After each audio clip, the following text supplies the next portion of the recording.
Dipendente contagiato, il sindaco dispone la chiusura del municipio, adesso tamponi per tutta la struttura comunale. Il contagio investe anche Montalto Fugo, 30 ordinanze di quarantena a Mirto Crossia.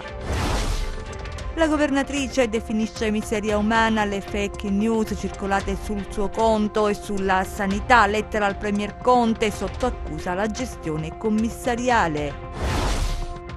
Incidente del pomeriggio a Giffone nel Reggino, un tir finisce in un burrone, morto il conducente. I 90 milioni da utilizzare per il centro storico di Cosenza sono realtà, firmato il protocollo istituzionale. Per fronteggiare il calo di fatturato in agricoltura, pronti interventi straordinari. Ben ritrovati dalla redazione del TG10. In apertura ancora il Covid-19 a Mongrassano, siamo in provincia di Cosenza, contagiato un dipendente comunale, il municipio è stato chiuso, è stata disposta proprio la chiusura della casa comunale, intanto il contagio investe anche Montalto Fugo, vediamo. Chiuso per Covid-19 il comune di Mongrassano, lo ha deciso il sindaco Ferruccio Mariani dopo la scoperta di un caso positivo tra i dipendenti dell'istituzione. Il primo cittadino ha avvisato la comunità tramite i social e ha tranquillizzato tutti, informando dell'avvenuta sanificazione dei locali e dell'imminente screening sulle persone che hanno avuto contatti con il soggetto positivo. Intanto il sindaco e i suoi amministratori stanno attivando le procedure necessarie e lavorando all'aperto dalla piazza centrale del paese. I controlli dell'ASP riguarderanno anche loro, considerato che hanno lavorato a contatto con la persona risultata positiva, che adesso si trova nella propria abitazione con sintomi lievi riconducibili al virus. Stamane purtroppo abbiamo avuto la notizia da parte delle autorità competenti, l'ASP in primis, che un mio dipendente comunale è risultato essere positivo al Covid-19. Capirete bene il momento di sgomento iniziale, la preoccupazione innanzitutto per il dipendente comunale, per le proprie condizioni di salute e poi tutto il meccanismo che abbiamo dovuto mettere in atto. Come potete vedere alle mie spalle il portone di accesso alla casa comunale è chiuso perché ho immediatamente provveduto a chiudere naturalmente la struttura comunale. Stamane alle ore 8, 7:30, 8 è arrivata una società specializzata che ha provveduto a sanificare e a bonificare tutti gli ambienti interni del comune e in questo momento ci troviamo nella piazza antistante il comune con lo zoccolo duro dei dipendenti che mi stanno dando un grosso aiuto, una grossa mano per mettere in atto tutta quella che è la procedura burocratica, compresa quella la più importante che ci porterà all'effettuazione di tutti i tamponi per la parte amministrativa, per noi amministratori, nonché per tutti gli altri dipendenti pubblici. Siamo in attesa appunto dell'arrivo di una unità mobile dell'ASP per l'effettuazione di tutti i relativi tamponi. Intanto a Montalto Fugo sono in quarantena obbligatoria cittadini che risiedono in una palazzina dove è stato riscontrato un caso positivo. Anche qui l'ASP provvederà ad avviare l'indagine epidemiologica e a sottoporre a tamponi i contatti. Oggi intanto dal bollettino regionale si registra una frenata nei contagi, solo 3 nelle ultime 24 ore. Vediamo. In Calabria ad oggi sono stati effettuati 173.593 tamponi. Le persone risultate positive al coronavirus sono 1.718 più 3 rispetto a ieri. Quelle negative sono 171.875. Territorialmente i casi positivi sono così distribuiti: Catanzaro 13 in reparto, 29 in isolamento domiciliare, 187 guariti, 33 deceduti. Cosenza 12 in reparto, 2 in terapia intensiva, 90 in isolamento domiciliare, 462 guariti, 34 deceduti. Reggio Calabria 4 in reparto, 97 in isolamento domiciliare, 299 guariti, 19 deceduti. Crotone 20 in isolamento domiciliare, 117 guariti, 6 deceduti. Vibo Valentia 8 in isolamento domiciliare, 85 guariti, 5 deceduti. Dall'ultima rilevazione le persone che si sono registrate sul portale della Regione Calabria per comunicare la loro presenza sul territorio regionale sono in totale 966. A Buonvicino sotto controllo il focolaio, resta stabile il numero dei contagiati, il Comune però ha deciso in via precauzionale di estendere il numero dei tamponi. Vediamo.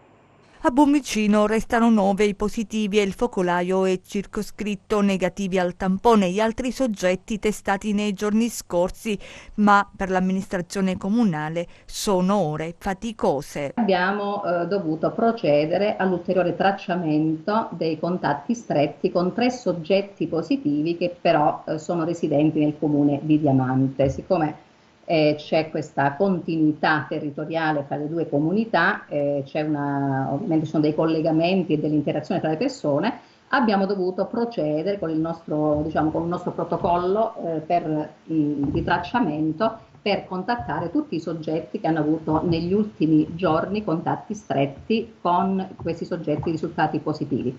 Una cosa molto importante, che sottolinea, che mette in risalto anche l'importanza del tracciamento dei soggetti, è che questi soggetti che sono risultati positivi erano già in quarantena, quindi da questo punto di vista noi possiamo essere un pochino più tranquilli perché erano già in condizioni di isolamento. Noi procediamo in questo protocollo di censimento di tutti i soggetti anche per un terzo livello e oggi e stamattina abbiamo appunto emesso altre 7 ordinanze di quarantena e abbiamo programmato l'esecuzione di altri 8 tamponi. Abbiamo effettuato anche abbiamo anche preso contatto con soggetti che erano stati nella comunità di Buonvicino ospiti di parenti, li abbiamo tracciati nel loro luogo di residenza e abbiamo predisposto anche al di fuori della nostra regione tutte le procedure a che le persone possano poi essere appunto messe in quarantena e seguire i tamponi. A Mirto Crusia intanto siamo sempre nella provincia di Cosenza perché l'Alta Calabria a preoccupare in questa fase. Il sindaco ha firmato 30 ordinanze di quarantena. Nella frazione di Mirto, lo ricorderete, nei giorni scorsi una bambina di 4 anni e la sua mamma sono risultate positive. Vediamo.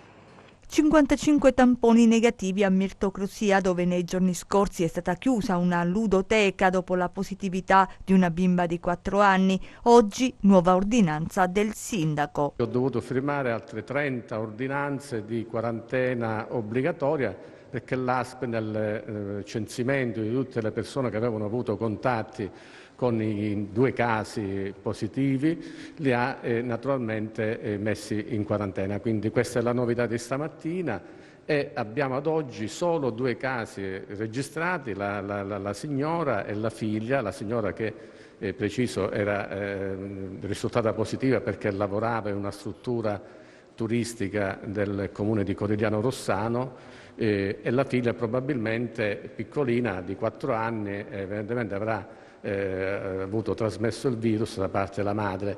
C'è da dire anche un'altra cosa, da questo punto di vista per tranquillizzare i miei cittadini, che i familiari della signora non sono, sono risultati tutti negativi e questo è un altro dato confortante, mentre tutti i bambini della ludoteca dove io immediatamente, appena avuto notizia della positività di questa bambina, ho disposto la chiusura immediata e sono stati tutti messi in osservazione e effettuato il tampone che, ripeto, di tutti quelli che frequentavano la ludoteca, compresa anche gli addetti alla stessa struttura, sono stati tutti negativi. Questo è il dato confortante. Si teme la riapertura delle scuole? È un grosso punto interrogativo, speriamo che il 24 abbiamo quindi una settimana per monitorare il dato nazionale, per verificare se anche sul piano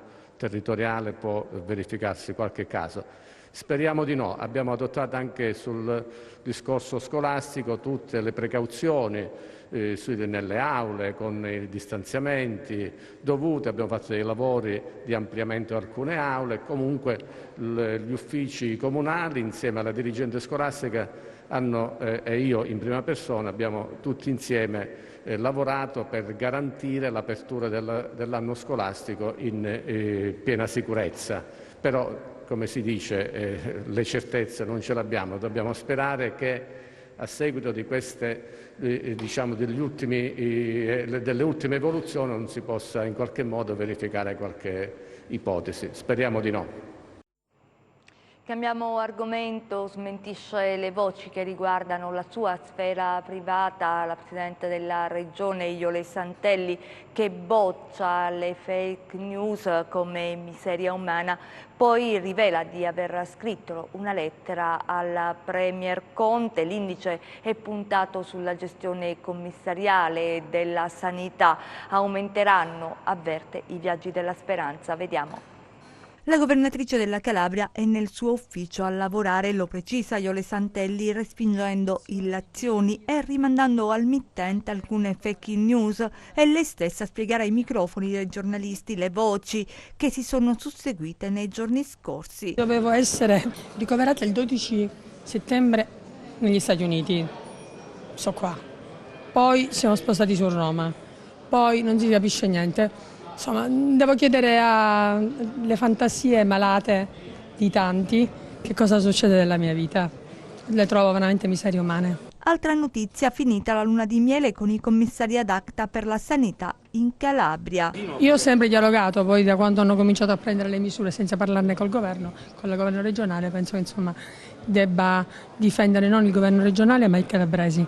Se queste misure non le ritengo consone ai calabresi, siccome alcuni di questi decreti, a mio parere, avvantaggiano purtroppo un'emigrazione sanitaria drammatica, non faccio il parafulmine e non faccio l'utile idiota di scelte che non mi appartengono. La Santelli ha inviato una lettera al Presidente del Consiglio affinché intervenga e metta ordine, anzi restituisca ai calabresi il diritto alla sanità. Ci sono misure delicate, la Regione è stata esautorata totalmente della gestione dell'emergenza Covid. Non ho nessuna ambizione di gestire come ente attuatore il processo, ma è chiaro ai calabresi che questa responsabilità spetta direttamente e solamente al governo per propria scelta, così come alcune scelte assunte dal commissario in queste ultime settimane estremamente penalizzanti per i calabresi sono state effettuate in totale distonia con la Regione. Un patto, quello tra l'ufficio del commissario alla sanità e la cittadella, sancito nero su bianco e violato. Si ripete la vicenda perché nella nomina quando vengono nominati i commissari c'è scritto che era fondamentale una leale collaborazione tra la regione e il commissario e mi sembra che questa collaborazione, da quanto scrive la Santelli, non ci sia.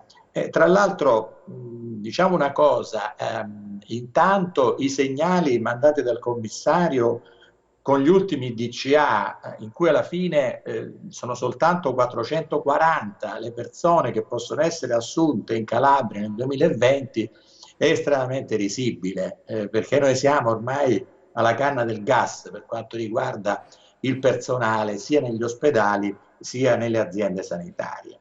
Non si è capito da parte del commissario Cotticelli che c'è stato un 21 febbraio, che c'è stato praticamente una pandemia e che quindi quei valori economicistici a cui fino ad oggi si sono aggrappati sono completamente stravolti e superati. La cronaca adesso, un tragico incidente stradale nel Reggino, esattamente a Giffone. Un tir è precipitato in una scarpata, per il conducente purtroppo non c'è stato nulla da fare, un 53enne ha perso la vita. Vediamo. L'incidente mortale è avvenuto oggi pomeriggio nella piana di Gioia Tauro, esattamente a Giffone. Siamo nel cuore della montagna della Limina. Un mezzo pesante che stava percorrendo la strada provinciale che sovrasta devasta la galleria della Limina situata sulla strada di grande comunicazione Ionio-Tirreno. Per cause che sono ancora in fase di accertamento è scivolato lungo una scarpata. Un volo di oltre 20 metri, per il conducente non c'è stato scampo. Scattato l'allarme, sul posto sono arrivate forze dell'ordine e diverse squadre dei vigili del fuoco. Un'inchiesta sarà aperta, si cercherà di capire quali possano essere stati i motivi dell'incidente, un malore o forse qualcosa che ha distratto il conducente.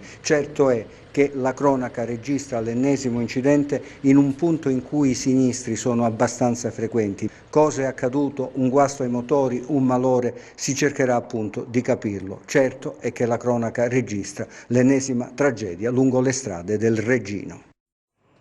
A Cosenza, ancora per la cronaca, 2 fratelli, 27 e 21 anni, sono stati arrestati dal personale delle volanti della questura di Cosenza con l'accusa di resistenza a pubblico ufficiale e lesioni aggravate. I due, infatti, dopo aver minacciato e aggredito fisicamente la coppia al culmine di una lite in una zona del centro storico della città, all'arrivo dei poliziotti intervenuti dopo una richiesta giunta al 113, anziché calmarsi e non curanti delle intimidazioni ricevute, hanno rivolto la propria ira nei confronti degli uomini in divisa che cercavano di interrompere l'azione di violenza. Accertamenti sono in corso per appurare i motivi che hanno spinto i due fratelli a scagliarsi e a usare violenza nei confronti della coppia. Restiamo a Cosenza, 90 milioni di euro ripartiti per rilancio del centro storico nei prossimi 5 anni. Nella Sala Leone della Biblioteca Nazionale è firmato il CIS, ossia il contratto istituzionale di sviluppo che dà il via concretamente al macroprogetto che prevede il restauro e il recupero degli immobili pubblici per rivitalizzare il centro storico. Vediamo. Ecco, questo è il momento esatto della firma del contratto istituzionale di sviluppo Cosenza Centro Storico, sottoscritto dal sottosegretario del Ministero per i Beni e le Attività Culturali Anna Laura Orrico, il prefetto di Cosenza Cinzia Uercio, il sindaco Mario Chiuto, oltre alla Regione Calabria, la provincia e l'Università della Calabria. 90 milioni di euro che sono finalmente realtà per un centro storico come quello di Cosenza, fra i più belli d'Italia, ma che ha bisogno di tornare all'antico splendore. Appena nominata sottosegretario alla cultura avevo preso l'impegno di chiedere al ministro Franceschini la delega sui CIS dei 4 centri storici del sud Italia, in particolare per seguire quello di Cosenza. Avevo preso un impegno a febbraio, quando ho incontrato tutte le associazioni, le istituzioni, di concludere la firma entro settembre per garantire che questo investimento non venisse perso. Oggi è il 14 settembre, quindi esprimo non solo tutta la mia soddisfazione ma anche l'orgoglio da cosentina per aver rispettato tutti gli impegni presi. Un giorno storico per la città di Cosenza, che avrà risorse concrete da utilizzare attraverso il finanziamento che servirà come occasione di rinascita culturale. Si punterà molto sulla cultura come strumento di educazione e formazione per costruire all'interno del centro storico un grande hub culturale che rilanci Cosenza come Atene della Calabria e come attrattore per chi vuole studiare, per chi vuole formarsi, per chi vuole fare impresa nel campo della cultura. Riqualificazione e rilancio, le parole chiave, e il sottosegretario nella conferenza stampa che si è svolta subito dopo l'apposizione della firma sul contratto svela tutti i passaggi attraverso i quali si è giunti a questa iniziativa importante per tutto il territorio. Il metodo di lavoro che ho deciso di adottare è sempre stato quello della partecipazione dal basso e dall'alto di tutti i cosiddetti stakeholder, ovvero i portatori di interesse, coloro che sono chiamati ad esprimere delle progettualità, delle idee, delle aspettative, dei desideri sulla riqualificazione, sul rilancio del centro storico di Cosenza.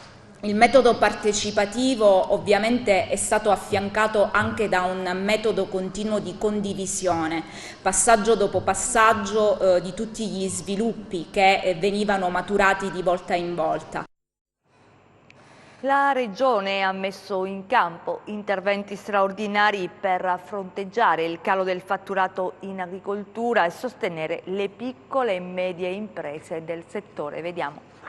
Risorse importanti per sostenere gli agricoltori calabresi colpiti dalla crisi causata dalla pandemia. Si tratta di 21 milioni di euro. A Catanzaro la governatrice Santelli e l'assessore Gallo hanno presentato la misura del bando del PSR 2014-2020. Su richiesta delle organizzazioni agricole, qualche mese addietro abbiamo dichiarato lo stato di crisi per 4 settori. Per gli agriturismi, il florovivaistico, il lattiero caseario e il vitivinicolo. Oggi con questa misura straordinaria che noi ricaviamo con una correzione del 2% del PSR, quindi con 21 milioni di euro, diamo una risposta a questi agricoltori e a questi imprenditori per il loro stato di crisi. Sono 21 milioni, siamo la seconda regione in Italia per numero, per quantità di milioni stanziati e siamo la sesta a partire. Io credo che daremo una risposta a questi settori, la migliore risposta possibile, naturalmente nel rispetto dei regolamenti comunitari. È un bando molto semplificato per cui basta essere attivi alla data del 31 gennaio 2020. Ma c'è stato il sostegno del governo nazionale? Abbiamo individuato le risorse con l'aiuto dei GAL, questo è importante anche sottolinearlo, che ci hanno dato la possibilità di utilizzare 10 milioni di euro della loro dotazione. E se ci fossero ulteriori aiuti da parte del governo centrale sarebbe meglio. Il governo centrale nel decreto rilancio ha messo a disposizione delle somme, ma non attraverso utilizzazione diretta da parte delle regioni, ma direttamente agli imprenditori, in particolare misure nel settore vitivinicolo, vendemmia verde e vendemmia selettiva per 150 milioni e 400 milioni per una decontribuzione agli agricoltori, ma queste somme non sono state date alle regioni. Una serata di spettacolo, di moda e i gioielli in primo piano con la consegna del premio Scintille Cultura Calabria si è tenuta ieri sera al Planetario di Cosenza. Vediamo. Stile e glamour nella sfilata di alta moda impreziosita dai gioielli di Scintille Montesanto nel corso della serata evento Fashion and Jewels Night che si è svolta presso il Planetario Giovan Battista Amico di Cosenza e che ha concluso la quarta edizione della rassegna Globe Cosenza Fashion Week coordinata da Giada Falcone. Le difficoltà che abbiamo avuto non sono state poche, però poi quello ci ha spinto comunque a voler fortemente fare la quarta edizione di Cosenza Fashion Week e diciamo che poi la spinta me l'ha data anche la collaborazione con altri partner nazionali con i quali abbiamo creato un fashion contest Independent Style a cui hanno partecipato tantissimi stilisti provenienti da tutto il mondo. Il vincitore vince una borsa di studio al Fashion District cinese, quindi è un'importante esperienza insomma per il vincitore. Momento clou della serata è stata la cerimonia di consegna del premio Scintille Cultura Calabria, conferito a personalità calabresi che si sono distinte nel panorama nazionale ed internazionale. È una serata sì fortemente voluta sotto il profilo culturale, imprenditoriale, però principalmente per dare una speranza e per dare un segnale positivo. Io sono molto fiducioso, credo molto nei giovani. Questa serata la voglio dedicare a loro. Voglio dire ai giovani, credete in voi, nelle vostre possibilità e non prendete scorciatoie, perché le scorciatoie non servono a nulla.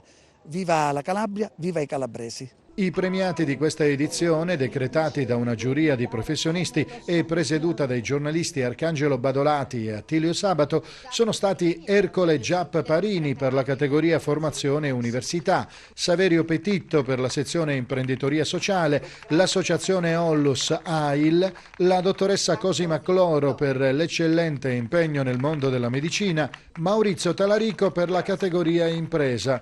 Per la sezione cinema l'attrice calabrese Annalisa Inzardà e per la categoria giornalismo Gabriele Parpiglia.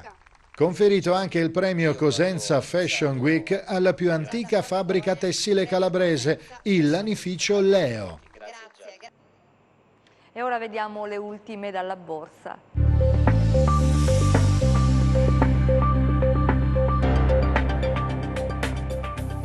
Le borse europee archiviano una seduta incerta mentre Wall Street procede positiva dopo le vendite delle ultime 2 settimane e in attesa della riunione della Fed in programma nei prossimi giorni.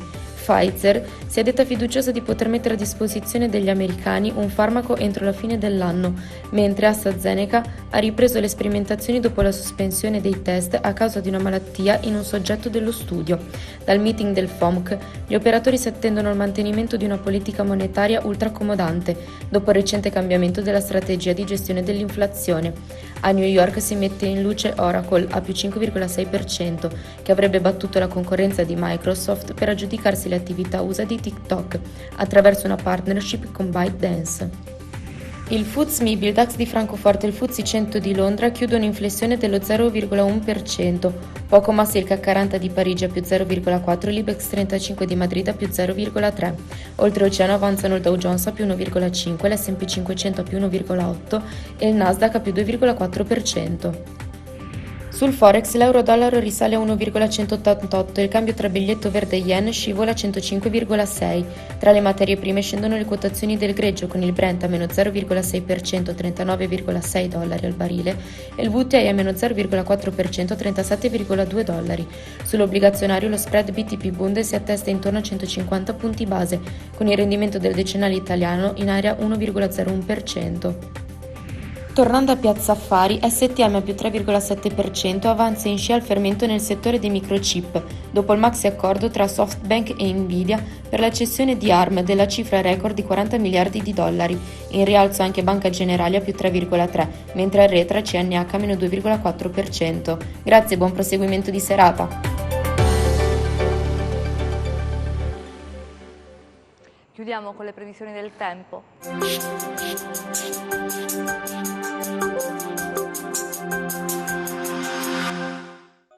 L'alta pressione continua a dominare su gran parte dell'Europa, solo sul Mediterraneo centrale persiste una blanda area depressionaria che però è in grado di produrre fenomeni instabili anche sulla nostra regione, sempre in un contesto termico un po' oltre le medie del periodo. Domani parzialmente nuvoloso per nubi medio-alte, nel pomeriggio si verificherà il consueto aumento della nuvolosità cumuliforme sui monti. Sui versanti occidentali di questi ultimi si verificheranno rovesci e isolati temporali, che potrebbero sconfinare su Alto Cosentino Tirrenico, su Catanzarese Tirrenico e sul Reggino Tirrenico.